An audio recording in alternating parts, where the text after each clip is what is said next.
सभी को फिर से जय मसीह। अगले 5 हफ्ते के लिए आज से लेकर हम सुसमाचार के 5 पहलुओं को देखेंगे। पहला पहलू जो है, पहला एस्पेक्ट यह है कि पूर्ण भ्रष्टता या फिर टोटल डिप्रेविटी।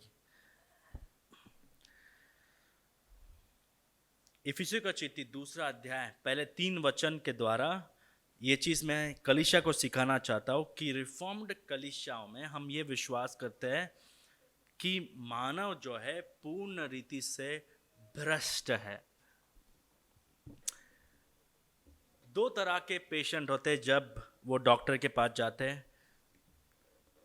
पहला पेशेंट वो होता है जो अपने हकीकत को नहीं जानना चाहता है। उसका इच्छा यह होता है कि डॉक्टर जी जो है ऊपर ऊपर से मुझे इलाज दे और मेरे अंदर जो सही बीमारी है उसको ना दिखाए। तो ऐसा होता है कि कई बार हम हमारे परिस्थिति और स्थिति को छुपाते हैं, राइट। और हमें उन डॉक्टर से सख्त नफरत है जो हमें बताते कि ये आप में प्रॉब्लम है, इसका इलाज ये होना चाहिए। अगर इलाज बहुत ही लंबा, अगर इलाज बहुत ही गहरा, अगर इलाज बहुत ही बड़ा, तो हमें उनसे सख्त नफरत होती है। दूसरे तरह के लोग ये होते हैं, अगर डॉक्टर के पास हम जाते हैं तो हमें हकीकत, हमारे बीमारी की हकीकत को पहचानना है। अगर डॉक्टर जी जो है वो ऊपरी रूप से या फिर बाहरी रूप से हमारे बीमारी का इलाज देता है तो वो डॉक्टर सही डॉक्टर नहीं है। क्रिस्तियों में भी हम 2 तरह के लोग देखते हैं। पहले ऐसे लोग जो मानव की समस्या को बाहरी रूप से देखते हैं। अच्छा, ये चर्च नहीं आ रहा है, अच्छा ये बुरे आदतों में पड़ा है, अच्छा ये व्यक्ति जो है वो उतना धर्मी नहीं है जितना वो भाई है, उतना बाइबल नहीं पढ़ता जितना भाई पढ़ता है, वो उतना नम्र नहीं है जितना वो सिस्टर नम्र है। और दूसरे तरह के लोग वचन जो पढ़ते हैं वो ये मानते हैं कि बाइबल हमें हमारी हकीकत को दिखाता है, हमारी वास्तविकता को दिखाता है। हमारी वास्तविकता ये है, देखिए मुख्य विचार में हमारी वास्तविकता है, हम आध्यात्मिक रूप से मृत हैं, अपने पवित्र परमेश्वर को खुश करने और खुद को बचाने में असमर्थ है। केवल पिता का संप्रभु चुनाव, पुत्र का विजयी प्रायश्चित और पवित्र आत्मा के नए जन्म के द्वारा ही हम बचाए जाते हैं। फिर से दोहराता हूं, हम आध्यात्मिक रूप से मृत हैं, अपने पवित्र परमेश्वर को खुश करने और खुद को बचाने में असमर्थ है। केवल पिता का संप्रभु चुनाव, पुत्र का विजयी प्रायश्चित और पवित्र आत्मा के नए जन्म के द्वारा ही हम बचाए जाते हैं। उद्धार जो है बाइबल के अनुसार एक प्रार्थना नहीं है। कई लोग ये मानते हैं कि अगर किसी को कह दिया आप यीशु मसीह के बारे में, अगर वो व्यक्ति को आपने कहा कि अपना आंख बंद करो और अपना सिर झुकाओ, यीशु मसीह को कह दो कि अपना हृदय में आ जाओ, तो वो प्रार्थना में इतना शक्ति है कि यीशु मसीह हृदय में आ जाते हैं। आप इतने साल से इतने पाप कर रहे, वो सब पाप चले जाते हैं। आप एक क्षण में वो प्रार्थना करते हैं और आप तुरंत बदल जाते हैं। ये झूठ है, झूठ। लोगों को हम ऐसे झूठ में आगे बढ़ाते हैं कि हाथ उठाइए, प्रार्थना कीजिए, यीशु मसीह को हृदय में बुलाइए। हमें बाइबल में दिखता नहीं है। ऐसा एक पद लेके आइए नया नियम में या पुराना नियम में, जहां पर किसी ने किसी को जाके सुसमाचार बांटा और कह दिया कि देखिए छोटा प्रार्थना कीजिए आपका जीवन बदल जाएगा, यीशु मसीह को हृदय में बुलाइए आपका जीवन बदल जाएगा। बाइबल हमें कहता है कि हम पूर्ण रीति से भ्रष्ट है, वी आर टोटली डिप्रेव्ड।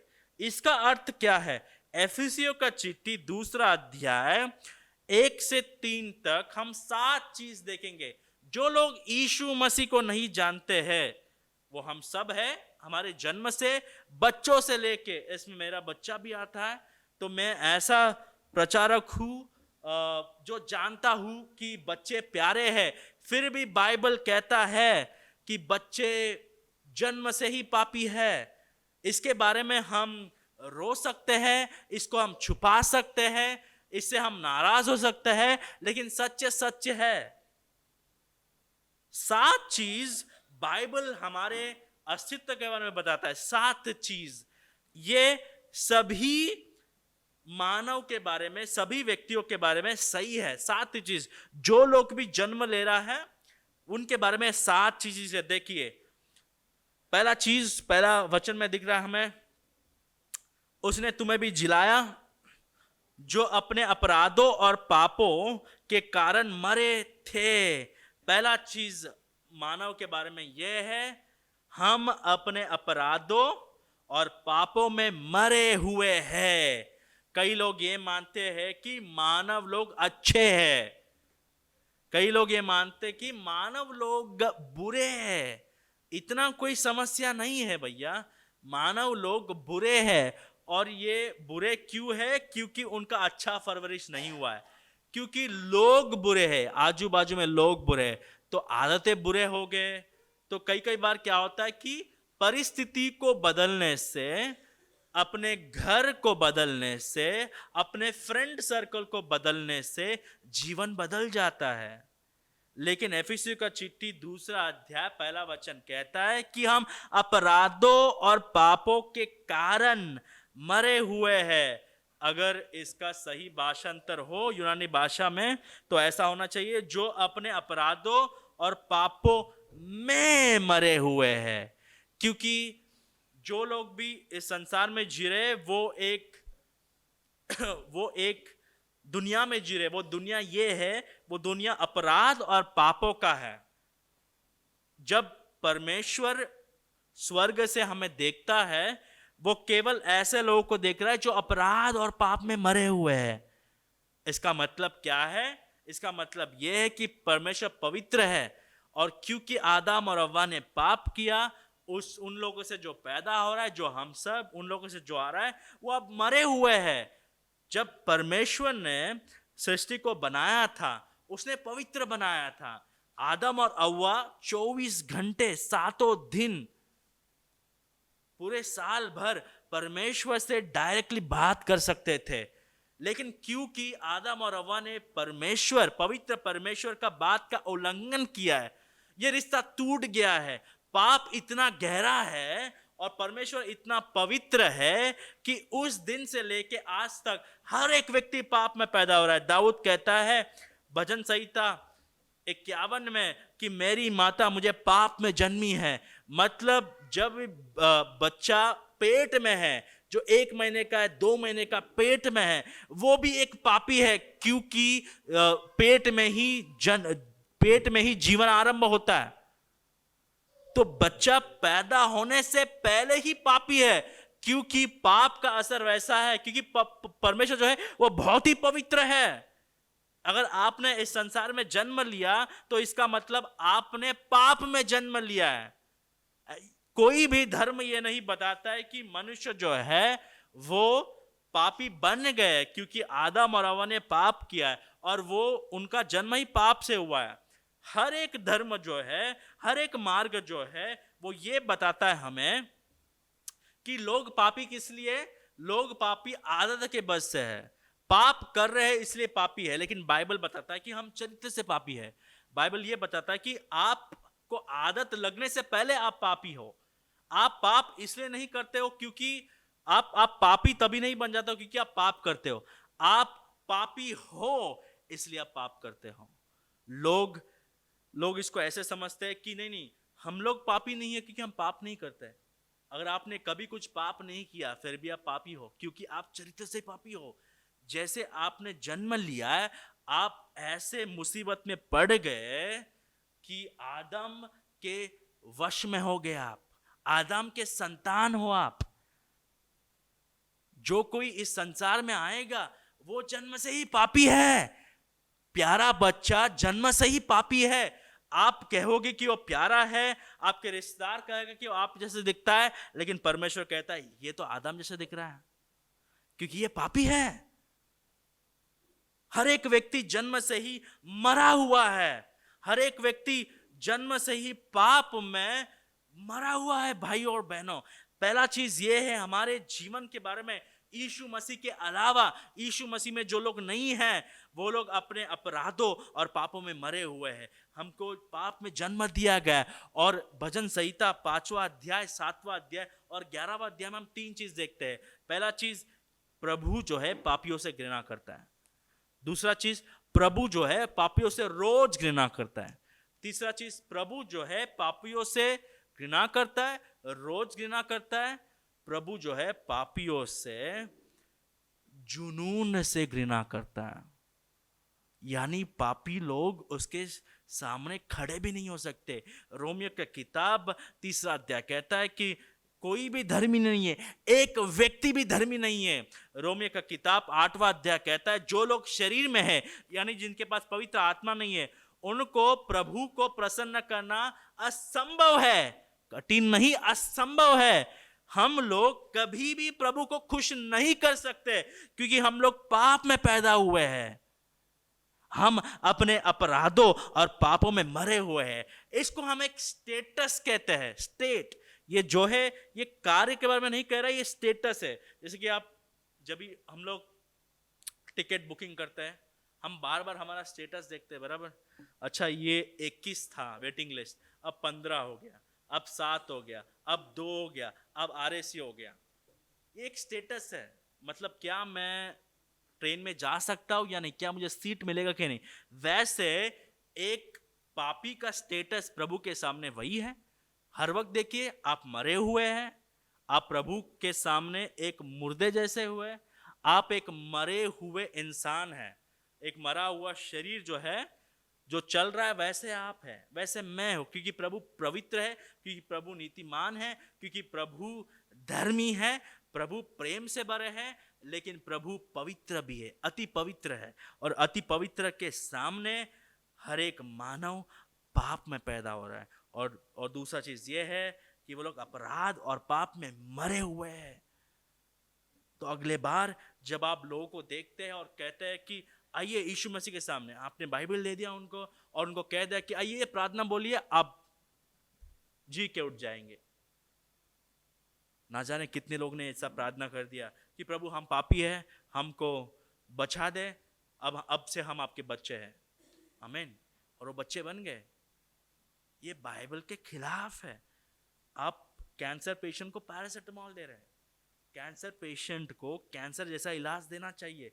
जो व्यक्ति का हृदय पाप से भरा हुआ है, जो व्यक्ति का हृदय पत्थर जैसा है, जो व्यक्ति का सोच प्रभु के खिलाफ है, जो व्यक्ति का समझ प्रभु के खिलाफ है, जो व्यक्ति के कार्य प्रभु के खिलाफ है, उसको हम कह रहे हैं कि एक सेकंड का प्रेयर कीजिए, आपका जीवन बदल जाएगा। नहीं भाइयों, प्रभु जो है हमारे हृदय पर हार्ट सर्जरी करते हैं। वो क्या है? प्रभु पहले से चुनते हैं, पिता पहले से चुनता है, और पुत्र जो है विजयी प्रायश्चित करता है। इनके लिए उद्धार जीत लेता है वो क्रूस पर। और पवित्र आत्मा जो है, जिनको प्रभु ने चुना है, पिता ने चुना है, जिनके लिए पुत्र मर गया, पवित्र आत्मा उनको खींचता है अपने ओर। ये एक हमारे त्रिएक प्रभु का काम है उद्धार। इसको हमें छोटा नहीं बनाना है कि प्रार्थना कीजिए, कलीसिया आइए, आदतें बदलिए, बाइबल पढ़िए। ये सब चीज गलत नहीं है, ये सब चीज गलत नहीं है, लेकिन ये सब चीजों के द्वारा उद्धार नहीं होता है। वोडी बकम जो प्रचारक है, वो कहते हैं कि नरक में ऐसे लोग होंगे जो ज्यादा झूठ नहीं बोले, नरक में ऐसे लोग होंगे जो कभी व्यभिचार नहीं किए, नरक में ऐसे लोग होंगे जो कभी शराब नहीं पिए, नरक में ऐसे लोग होंगे जो कभी सिगरेट नहीं पिए, नरक में ऐसे लोग होंगे जो बहुत ही वफादार थे काम में, नरक में ऐसे लोग होंगे जो बीवी के प्रति बहुत ही वफादार थे फिर भी नरक चले गए, क्योंकि ये सब चीज उद्धार नहीं देता है। लेकिन स्वर्ग में ऐसे लोग होंगे जो व्यभिचारी थे, स्वर्ग में ऐसे लोग होंगे जो वफादार नहीं थे, स्वर्ग में ऐसे लोग होंगे जो चोरी करते थे, स्वर्ग में ऐसे लोग होंगे जो बच्चे के साथ खिलवाड़ किए, स्वर्ग में ऐसे लोग होंगे जो शराबी थे, पियक्कड़ थे, लेकिन यीशु मसीह के नीतिमत्ता के द्वारा ढके गए हैं। यीशु मसीह में उन्होंने विश्वास किया है, अपने धार्मिकता पर नहीं लेकिन यीशु मसीह के धार्मिकता पर विश्वास करके अभी पवित्र बन गए। हम अपराधों और पापों में मरे हुए हैं। प्रभु हमसे घृणा करता है, हम यीशु मसीह के बाहर है। यीशु मसीह के बाहर होना मतलब प्रभु के क्रोध के अधीन होना। और मरे हुए, इसका मतलब यह कि हम प्रभु को कभी भी प्रसन्न नहीं कर सकते। हमारे संस्कृति में सबसे बड़ा बीमारी यह है कि गलत आश्वासन, जन्म से ही हम गलत आश्वासन देते हैं। बच्चों को हम कहते हैं कि आप अच्छे गा रहे हैं, आप अच्छे पेंटिंग कर रहे हैं। हम झूठ तो कह सकते हैं बच्चों को, लेकिन जब वो बढ़ेगा तो आपका झूठ उसको हौसला दे दिया है। उसको अब ऐसा लगेगा कि 5 से 13 साल तक मैं तो अच्छा गाता था, लेकिन अभी संसार क्यों कह रहा है कि मैं अच्छा नहीं गाता हूं। मैं तो अच्छा ड्राइंग करता था, लेकिन अभी क्यों नहीं कर रहा हूं मैं ड्राइंग। वास्तविक में यह है कि हमने प्रेम का परिभाषा बदल दिया है। हमने बच्चों को झूठ कह दिया है। झूठ में प्रेम को मिलाकर हमने कह दिया कि आप बेहतर हो, आप अच्छे हो। हमने सच को छुपा दिया है। आत्मिक रीति से भी ऐसा ही होता है। बच्चा कोई स्पेशल सॉन्ग गाता है तो हम कहते हैं कि प्रभु यीशु मसीह आपसे प्रेम करता है। नहीं भाइयों और बहनों, जब तक एक व्यक्ति पश्चाताप नहीं करता है, यीशु मसीह पर विश्वास नहीं करता है, ये स्टेटस जो है वो बदलता नहीं है। स्टेटस क्या है? हम पाप में और अपराध में मरे हुए हैं। मरे हुए लोगों को जी उठाना पड़ता है, और ये जी उठाता कौन है? पवित्र आत्मा उनको एक नया हृदय देता है। यही तो हम निकोदेमुस के जीवन में देखते हैं। यीशु मसीह कह रहा है कि आप तो पुराने नियम के पंडित हो, आप सब कुछ जानते हो, लेकिन आप में कमी है। वो ये है कि आपको नए सिरे से या फिर ऊपर से जन्म लेना है, या फिर से जन्म लेना है। वो शब्द जो है नए सिरे से जन्म लेना, उसको हम ऐसे भी देख सकते हैं, ऊपर से जन्म लेना है। आपको नीचे से जन्म मिल गया आपके माता के द्वारा, क्या आपको ऊपर से जन्म मिला? आपका पिता जो है आपको एक नया हृदय देता है। जब तक वो नया हृदय नहीं मिलता है, हम पूर्ण रीति से भ्रष्ट है। अब पूर्ण रीति से भ्रष्ट होने का मतलब ये नहीं कि हम सब हिटलर जैसे हैं। अडोल्फ हिटलर जो है वो यहूदी लोग को मारे, या फिर हम ऐसे लोग जैसे हैं जो लोग टेररिस्ट हैं। मैं वो नहीं कह रहा हूं। पूर्ण रीति से भ्रष्ट होने का मतलब ये है, हम में ऐसा कोई भी पहलू नहीं है हमारे जीवन में जो प्रभु को प्रसन्न कर सकता है। हमारा सोच, हमारा समझ, हमारे कार्य, हमारे अच्छे काम भी भ्रष्ट है। क्यों? अच्छे काम गलत उद्देश्य के लिए करना भी पाप है। और दूसरा चीज यह है कि एक मरा हुआ व्यक्ति किसी को प्रसन्न नहीं करता है, और एक मरा हुआ व्यक्ति एक जीवित परमेश्वर को कभी भी प्रसन्न नहीं कर सकता। हम अपराध और पाप में मरे हुए। पहला वचन, उसने तुम्हें भी जिलाया जो अपने अपराधों और पापों के कारण या फिर पापों में मरे हुए थे। दूसरा चीज यह है, जिसमें तुम पहले इस संसार की रीति पर और आकाश के अधिकार के हकीम अर्थात उस आत्मा के अनुसार चलते थे जो अब भी आज्ञा ना मानने वालों में कार्य करता है। दूसरा सच्चाई यह है हमारे बारे में, यीशु मसीह के अलावा, यीशु मसीह के बाहर, कि हम सक्रिय रूप से इस संसार की रीति रिवाजों का पालन कर रहे हैं। दूसरा वचन, पहला भाग, जिसमें तुम पहले इस संसार की रीति पर और आकाश के अधिकार के हकीम अर्थात उस आत्मा के अनुसार चलते थे। एक अविश्वासी जो यीशु मसीह को नहीं जानता है, एक व्यक्ति जो यीशु मसीह के बाहर है, वो इस संसार के रीति पर चल रहा है। वो मरा हुआ है लेकिन वो चल रहा है। चलने का मतलब वो जी रहा है, और आकाश के अधिकार के हकीम अर्थात उस आत्मा के अनुसार चलता है। देखिए, जो व्यक्ति यीशु मसीह के बाहर है, जो यीशु मसीह के जो यीशु मसीह के अंदर नहीं है वो यीशु मसीह के विपरीत है, क्योंकि इस वचन के अनुसार हम लोग शैतान के पीछे चल रहे हैं। क्योंकि इस संसार का रीति रिवाज कौन चला रहा है? आकाश के अधिकार कौन है? आकाश का अधिकार कौन है? आत्मा के अनुसार चलते हैं। मतलब यानी ये आत्मा जो है वो शैतान है और वो आकाश के अधिकार है, इस युग का अधिकार है वो, और वो संसार के रीति पर लोग को चलाता है। जो लोग यीशु मसीह को नहीं जानते, हम सब लोग जब यीशु मसीह को नहीं जानते थे, हम सब लोग जन्म से ही इस संसार के रीति रिवाज पर चल रहे हैं। संसार का रीति रिवाज का मतलब ये नहीं कि कई ट्रेडिशन, कई परंपरा नहीं। शैतान जो है वो ये संसार का मालिक है। यीशु मसीह सब का मालिक है, लेकिन थोड़े समय के लिए, क्योंकि पाप पर विजय पा रहा है शैतान, थोड़े समय के लिए शैतान जो है उसको बाइबल ये कहता है वो इस युग का मालिक है, इस देश का राजा है। जो लोग यीशु मसीह को नहीं जानते हैं वो लोग इस संसार, इस देश के सदस्य है, और वो लोग इस शैतान के पीछे, इस रीति रिवाज का पालन कर रहे हैं। तो जो लोग विश्वासी नहीं है उनका स्थिति क्या है? वो सक्रिय रूप से इस संसार के रीति रिवाजों का पालन कर रहे हैं। कोई भी भोले नहीं है, कोई भोले पापी नहीं होते हैं। हम कहते हैं कि ये बहुत ही भोला दिख रहा है, इसको कोई पता नहीं। जो व्यक्ति कभी झूठ नहीं बोलता है, जो व्यक्ति बाहरी रूप से पाप नहीं कर रहा है, लेकिन उसका चरित्र क्या है? वो संसार के पीछे चल रहा है। उसका स्टेटस ही ये है, उसका स्थिति और परिस्थिति ही ये है कि वो संसार के रीति रिवाज पर और आकाश के अधिकार के हक मतलब उस आत्मा के अनुसार चलता है। यानी ऐसा कोई भी व्यक्ति नहीं है जो यीशु मसीह के पीछे नहीं चल रहा है और शैतान के पीछे नहीं चल रहा है, मतलब बीच का व्यक्ति है। नहीं, अगर आप यीशु मसीह के पीछे नहीं चल रहे हो तो आप शैतान के पीछे चल रहे हो। एक अविश्वासी जानबूझकर सक्रिय रूप से शैतान के राज्य का सदस्य है, शैतान के पीछे चल रहा है, शैतान के रीति रिवाजों का पालन कर रहा है। ये वचन कहता है हमें।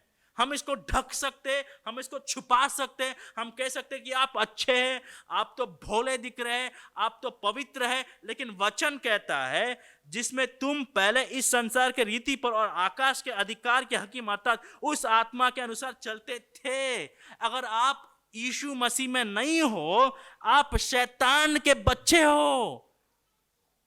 जो लोग यीशु मसीह में नहीं हैं वो लोग शैतान के रीति रिवाज का पालन कर रहे हैं। हमारा भ्रष्टता है वो बहुत ही गहरा है भाइयों। तीसरा चीज हमें दूसरा वचन में दिख रहा है, जो अब भी आज्ञा ना मानने वालों में कार्य करता है। हम आकाश के शासक के अधीन हैं। हम समझ सकते हैं वचन पढ़ने के द्वारा ये जो भ्रष्टता है वो ऊपरी रूप से नहीं है, वो भारी रूप से नहीं है। लोगों को ये अच्छा नहीं लगता जब हम कहते हैं कि जो लोग अविश्वासी है वो लोग आकाश के शासक के अधीन हैं। लोग को ऐसा लगता है कि नहीं, यीशु मसीह तो सबसे प्रेम करते हैं। नहीं, अगर यीशु मसीह सबसे प्रेम करते तो सभी स्वर्ग चले जाते हैं। यीशु मसीह सबसे प्रेम करते हैं इसलिए तो आपको नरक में नहीं डाल रहे हैं। लेकिन जो लोग यीशु मसीह के प्रेम को नहीं समझ सकते, जैसे कि हमें अभी हवा आ रहा है, हमें खाना मिल रहा है, बारिश, ये सब जो है साधारण प्रेम है। यीशु मसीह वो सबसे करते हैं। लेकिन यीशु मसीह का जो वाचा प्रेम है या फिर वो प्रेम, विशेष प्रेम जो केवल अपने बच्चों पर दिखाता है, वो केवल उन पर है जो लोग उसके अधीन हैं, जो लोग उस पर विश्वास करते हैं। लेकिन जो लोग अभी भी यीशु मसीह के बाहर है वो लोग आकाश के शासक के अधीन हैं। जो लोग यीशु मसीह पर नहीं मानते हैं वो लोग शैतान के बच्चे हैं, शैतान के राज्य के सदस्य। शैतान का उन पर हुक्म चलता है। वो उनका, अगर आप लोग सिटीजनशिप देखें, नागरिकता देखें, तो शैतान के राष्ट्र का नागरिकता है। ये यीशु मसीह के नजर से देखना होता है। हमारे नजर में क्या होता है कि कोई भाई आ जाएगा, थोड़ा पवित्र दिखता है वो भारी रूप से, हम कहते हैं कि हाँ आप यीशु मसीह के बच्चे, आपका उद्धार हो गया, आप क्रिस्ती है, लेकिन बाहरी रूप से पवित्र दिखना क्रिस्ती होना नहीं होता है। क्रिस्ती होना मतलब यह है कि हम आकाश के शासक के अधीन थे, लेकिन यीशु मसीह हमको ये राज्य से निकाल कर अपने राज्य में ले आता है। ये बहुत ही भारी चीज है। This a great transfer. ये पूरा स्टेटस ही बदल देता है यीशु मसीह। हम लोग शैतान के बच्चे हैं, हम लोग शैतान के पीछे चल रहे हैं, लेकिन यीशु मसीह हमारा हृदय बदलता है और हमारा नागरिकता बदल देता है। जो लोग यीशु मसीह को नहीं जानते वो लोग आकाश के शासक के अधीन हैं। इसको हमें हल्के में नहीं लेना है। जो लोग यीशु मसीह को नहीं जानते वो लोग शैतान के बच्चे हैं। जो लोग यीशु मसीह को नहीं जानते वो लोग संपूर्ण रीति से भ्रष्ट है। ऐसा कोई भी पहलू नहीं है, ऐसा कोई भी भाग नहीं है उनके जीवन में, ऐसा कोई भी हिस्सा नहीं है उनके जीवन में जो प्रभु को प्रसन्न कर रहा है। जो शैतान के राज्य का नागरिक है वो कभी भी यीशु मसीह को प्रसन्न नहीं कर सकता है। दूसरा वचन में आखिरी चीज हमें यह दिखता है, शैतान अवज्ञाकारी लोगों में काम कर रहा है। देखिए, जो अब भी आज्ञा ना मानने वालों में कार्य करता है। हम कहते हैं कि यीशु मसीह आपके जीवन में काम कर रहे हैं। प्रभु का इच्छा जो है आपके जीवन में, हर एक व्यक्ति के व्हाट्सएप स्टेटस में या फिर फेसबुक का जो प्रोफाइल है उसमें हमें ये दिखता है कि I have a great plan for you, मेरा बड़ा योजना है। और हम लोगों को धोखा दे रहे हैं, प्रभु का योजना बहुत बड़ा है। प्रभु का योजना क्या है? शैतान आपके जीवन में काम कर रहा है। अविश्वासियों का वर्णन कैसे किया गया यहाँ पर? देखिए, जो अभी भी आज्ञा ना मानने वाले हैं उनका चरित्र ही ऐसा कि वो आज्ञा मान ही नहीं सकते हैं। तो विश्वासियों का वर्णन कैसा होना चाहिए? क्या आप आज्ञा मान रहे हो? क्योंकि एक समय था हमारे जीवन में जब हम आज्ञा ना मानने वाले रहे।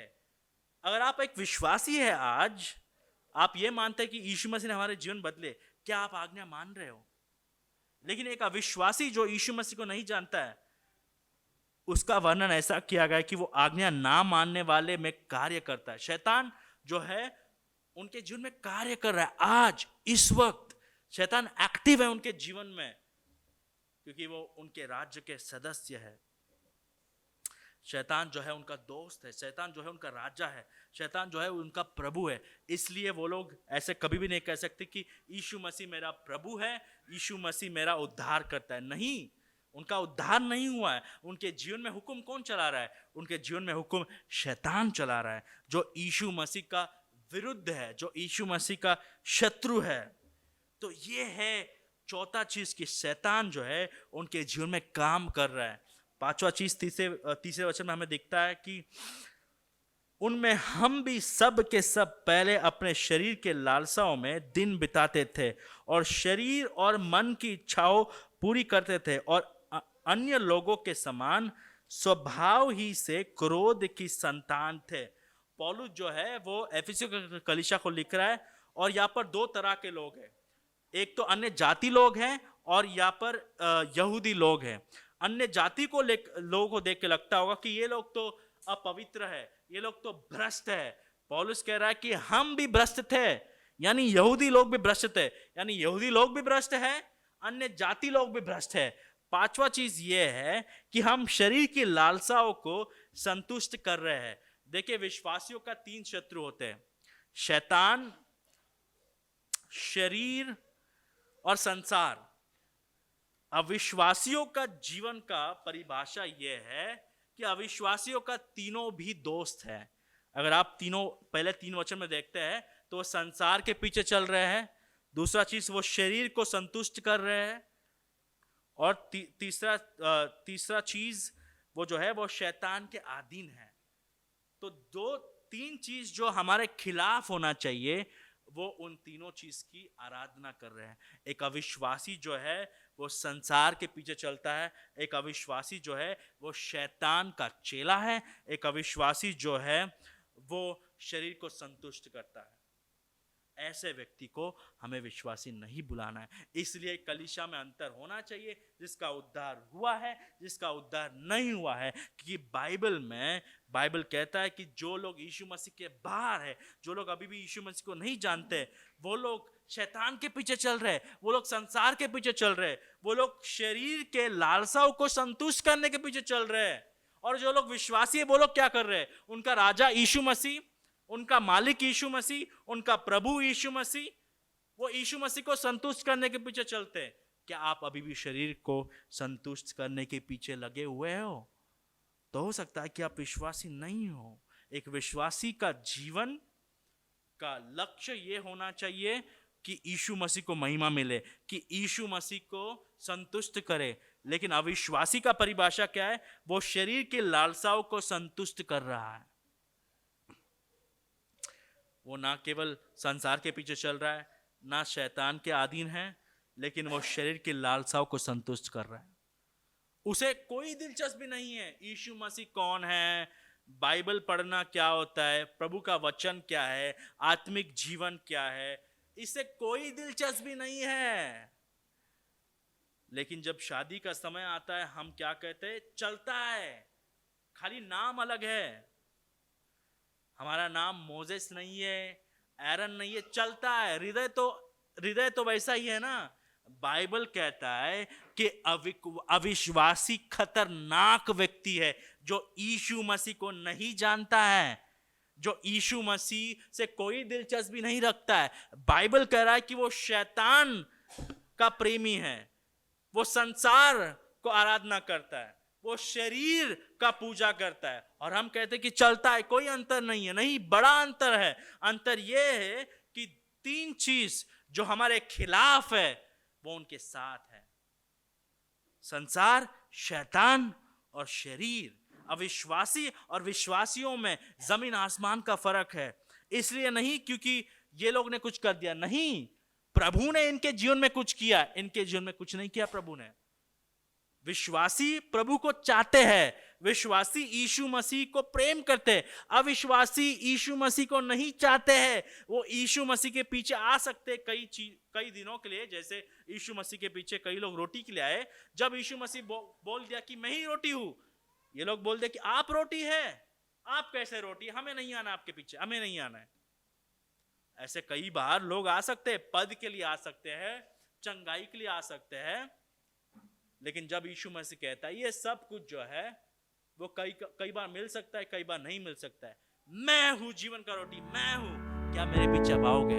तो जैसे बहुत सारे लोग चले गए यूहन्ना की किताब में, वैसे बहुत सारे लोग चले जाएंगे।